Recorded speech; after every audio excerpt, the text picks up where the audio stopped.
All right, so Lori's doing some basic groundwork with her 9-month-old filly, Sadie.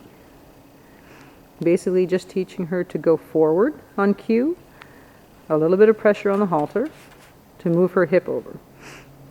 So she asks the horse to move forward, move the hip over, and stop her feet. So the important things to remember here are that the 3 keys in the training, or 3 elements in training, are that the owner can't get hurt, the horse can't get hurt, and the horse must remain calmer after the lesson than before the lesson begins. So Sadie's nice and relaxed, doing everything that Lori's asking her to do. So Lori's using the least amount of pressure that she can to ask Sadie to move forward. If she has to touch her with the whip, she will, but the idea is to move towards the lightest amount of pressure that we can in order to get the horse to do what we want him to do. So she'll give her a verbal cue with the kiss. If the horse doesn't move, she'll raise the whip. If the horse doesn't move, then she'll use the whip, touching high on the hip of the horse so that she'll move forward. A little bit of pressure, horse moves her hip over. So the important things here, we're trying to start with a young horse like this, asking her the very basics. What's the easiest thing that we can ask this horse to do, that Lori can ask this horse to do, that she can do and do right most of the time? The first one would be to move forward. Just move forward when she's asked to. The second one would be to move her hip over, or to disengage her hip. It's something horses, they do naturally. It's a very natural movement for the horse to make, to move their hind end or hindquarters to one side or the other. So it's the first 2 things we're going to teach this young horse.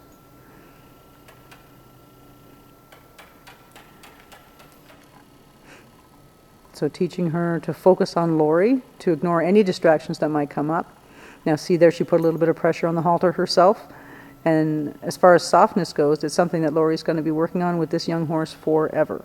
For as long as she owns this horse, for as long as she rides this young horse, she's going to be working on softness for the rest of her life.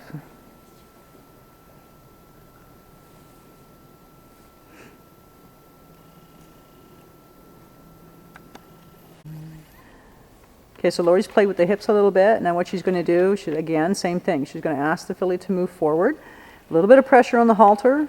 She's going to ask the filly to move her shoulders over 1 step, 2 steps, that's it, and then walk her forward again.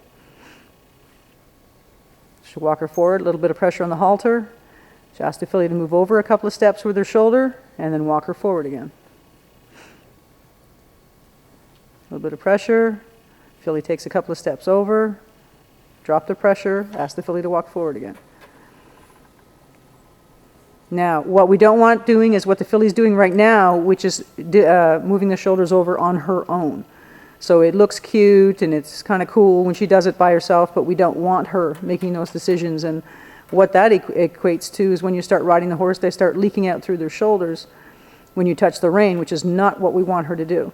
We only want her moving her shoulders over in response to the pressure, in this case the pressure from the heart, and later on the pressure from the bit. So when Lori picks up that lead and asks that horse to move over, that's okay. You see the filly moving over on her own? So Lori would wait and not allow her to do that. So it's really, really, really important that the handler is focused on what she wants the horse to do. And the better she gets at that, the better the horse will get focused on the exercise too.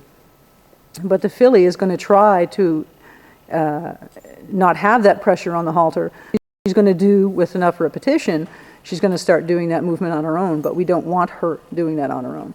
We want her doing it in response to the pressure, again, from the halter or the bridle.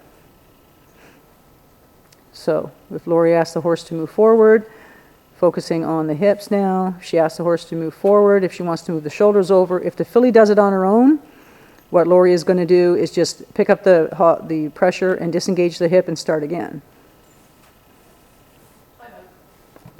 Okay, so now Lori's working on shoulders on the right side. So everything that you do on the left side of the horse, you've got to go and do on the right side of the horse. I find that a lot of people don't spend enough time on the right side of their horses. You want to be able to mount, dismount, do everything that you do on the left side, you want to be able to do on the right side. It's very important. So the bridle work is no different. The groundwork is no different. You've got to have your horse responsive on both sides. So right now, she's same thing. She's asking the horse to go forward. She puts a little pressure on the halter, waiting for the move shoulders over a little bit, Couple of steps, 1, 2 steps, and then walk forward. So again, pressure on the halter, horse takes a few steps over, that's good. Release the pressure and walk forward. Now you might say to yourself, well, how does a horse know if I'm talking about hips or shoulders? The horse knows because whatever the horse is doing, when you release the pressure, is what that horse will look for again. And if you do enough repetition, shoulders, shoulders, shoulders, and you release every time that the horse moves the shoulders over, of course, that's what the horse is going to do again. If you start thinking about working on hips and you release the pressure every time the hips move over, the horse will start to do that again.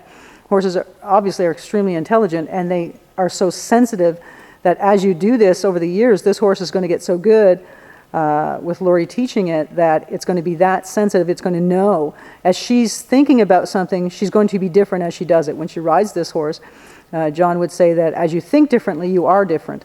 For example, if you want to stop a horse, you're riding a horse and you want to stop it, you're going to think stop, your body is going to sink into the saddle, the horse is going to sense that, know that, and react to that. So now the horse has stopped moving, she's got to get the horse moving.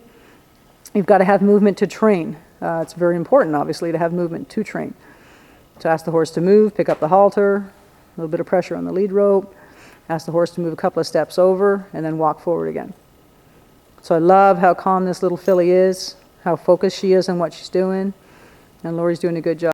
Her just focused on what she's doing, which allows the horse to do the same thing. So a little bit of pressure, horse steps over, release the pressure.